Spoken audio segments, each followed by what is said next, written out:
किस्से कहानियों के इस एपिसोड में आपका स्वागत है। तो आज की कहानी एक हॉरर कहानी है। तो कहानी कुछ इस प्रकार से है। विनय एक बीमा कंपनी में काम करते हैं। उनकी कंपनी उनको एक जगह से दूसरी जगह ग्राहक से मिलने के लिए भेजती रहती है, जिसके कारण वो अपने घर एक ठिकाने पर नहीं रह सकते थे। इस बार उनको नेपाल के छोटे से पहाड़ी इलाके में जाना था, करीब 1 महीने के लिए। इसीलिए इस बार उन्होंने अपनी पत्नी को भी साथ ले लिया। परिवार में सिर्फ वो और उनकी पत्नी ही रहती थी। विनय और उसकी पत्नी दोनों नेपाल के लिए निकल पड़े। वैसे भी ठंड का मौसम था और नेपाल में ऊपर से बहुत तेज़ बर्फ़ पड़ रही थी। वो लोग अपने घर पहुंच चुके थे। अपने घर तक पहुंचने के लिए उनको बहुत संघर्ष करना पड़ा, क्योंकि घर छोटे से गांव में एक पहाड़ी इलाके में था, जिसकी वजह से दोनों बहुत थक चुके थे। रात के 12:30 बज चुके थे। जहां वो रह रहे थे वहां दूसरे घर एक दूसरे से बहुत दूर दूर थे। बाहर ज़ोरों से ठंडी हवा और बर्फ़ गिर रही थी। दोनों अपनी रजाई में दुबक कर आराम ही कर रहे थे कि अचानक उनको लगा कि किसी ने उनके घर का दरवाज़ा खटखटाया है। फिर उन्होंने सोचा कि क्या पता तेज़ हवा चलने की वजह से ऐसा जो हो रहा है, इसीलिए उन्होंने उसको देखकर भी अनदेखा कर दिया। अगली सुबह विनय जिस काम के लिए आया था उसके लिए वो निकल पड़ा। उसकी पत्नी घर में अकेली ही थी। उसको समझ नहीं आ रहा था कि वो घर में बैठे वक्त कैसे बिताए। उसने सोचा कि चलो क्यों ना बाहर जाकर कुछ देख लिया जाए।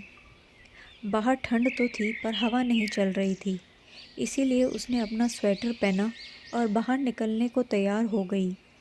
जैसे ही उसने अपना घर का गेट खोला, वैसे ही देखती है कि घर के पास बनी एक खंभे के पीछे एक छोटा सा बच्चा खड़ा है, जो उसको चुपके चुपके देख रहा है। विनय की पत्नी ने उसको अपनी ओर बुलाया, पर वो नहीं आया और वो वहाँ से भाग गया। अगले दिन भी कुछ ऐसा ही हुआ। वो लड़का उसको फिर से घूरे देखे जा रहा था। इस बार उसकी पत्नी ने उस बच्चे को पकड़ लिया और पूछा कि तुम यहाँ क्या कर रहे हो। उस बच्चे ने कुछ नहीं बोला और ना ही कुछ बताया। विनय की पत्नी ने उसे उसके घर के बारे में पूछा, तब भी वह कुछ नहीं बोला। आखिर में उसका नाम पूछने पर उसने अपनी धीमी सी आवाज़ में अपना नाम सूर्य बताया और फिर वहाँ से भाग गया। उसको उसका व्यवहार कुछ समझ नहीं आया। ये सिलसिला ऐसे ही चलता रहा। वो बच्चा रोज़ उसको खंबे के पीछे से निहारता रहता था। उस दिन रविवार की रात थी। दोनों घर में अंगीठी के सामने आग ताप रहे थे, क्योंकि बाहर की हालत बहुत ख़राब थी। इतनी ख़राब कि कोई थोड़ी देर के लिए बाहर निकल जाए तो उसकी जान चली जाए। अचानक दरवाज़ा किसी ने खटखटाया। उन दोनों को फिर से लगा कि शायद हवा की वजह से हो रहा है। तभी फिर से किसी ने दरवाज़ा खटखटाया। इस बार खटखटाने की आवाज़ साफ आ रही थी।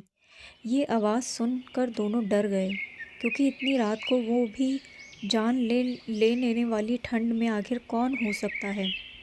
दोनों केवल एक दूसरे का मुंह देख रहे थे। अचानक दरवाजे के बाहर से धीरे धीरे रोने की आवाज़ आने लगी। तभी विनय ने ज़ोर से आवाज़ में बोला, कौन है बाहर? कुछ देर तक आवाज़ तो नहीं आई, पर बाद में एक धीमी सी आवाज़ आई, दरवाज़ा खोलो, कृपया करके दरवाज़ा खोलो, बहुत ठंड है। ये आवाज़ किसी छोटे से बच्चे की थी।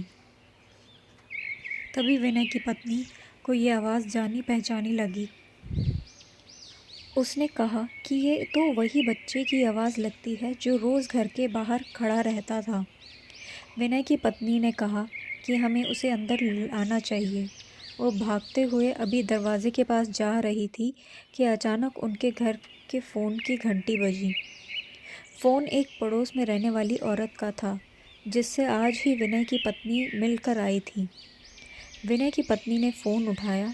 वहाँ से उस औरत की आवाज़ आई, हेलो, जी, मैं आपको बताना भूल गई कि अगर आपके घर के बाहर कोई भी दरवाज़ा खटखटाए तो उसे खोलना मत।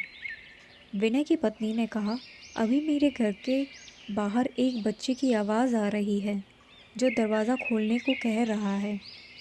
तभी उस औरत ने कहा कि आप बिल्कुल दरवाज़ा मत खोलना, वो असल में एक आत्मा है। यहाँ जब जब तेज़ आंधी और ठंड पड़ती है वो तब सबके घर के बाहर जाता है और दरवाज़ा खोलने को कहता है। वो ठंड का बहाना बनाता है और दरवाज़ा खुलने की कोशिश करता है। अगर कोई गलती से भी दरवाज़ा खोल देता है तो वो अगले दिन बर्फ़ में दबा हुआ मिलता है। ये सुनते ही जैसे उसके पैरों से ज़मीन ही खिसक गई। वो सोचने लगी कि जो बाहर दरवाज़ा खटखटा रहा है वो असल में एक आत्मा है। उन्होंने दरवाज़ा नहीं खोला। अगले दिन ही वो दोनों भागकर पड़ोसी के पास गए और पूरे मामले के बारे में पूछा।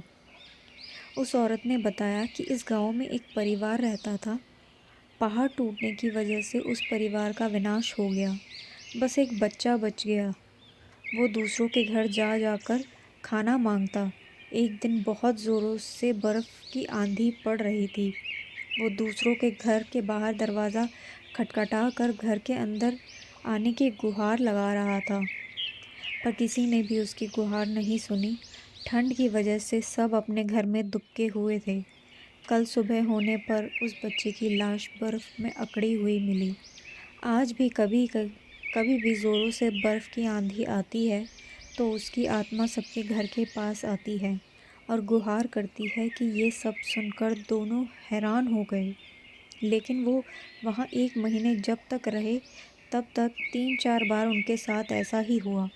लेकिन विनय का काम खत्म हो जाने पर वो वहाँ से चले गए। पर विनय की पत्नी के दिमाग में एक रहस्य हमेशा बना रहा कि उस घटना के बाद जो बच्चा उसे रोज़ बाहर मिलने आता था वो उसके बाद कभी दिखा नहीं। तो यहीं पे ये भूत की कहानी ख़त्म होती है। अगर आपको ये कहानी अच्छी लगी हो तो प्लीज़ मेरे चैनल को सब्सक्राइब करें। मैं आपके साथ ऐसी ही नई नई कहानियाँ शेयर करती रहूँगी। तो उसके लिए आप इस वीडियो को लाइक भी ज़रूर करें और आप इस चैनल को सब्सक्राइब करें और आप कमेंट भी कर सकते हैं कि आपको ये कहानी कैसी लगी। सो धन्यवाद।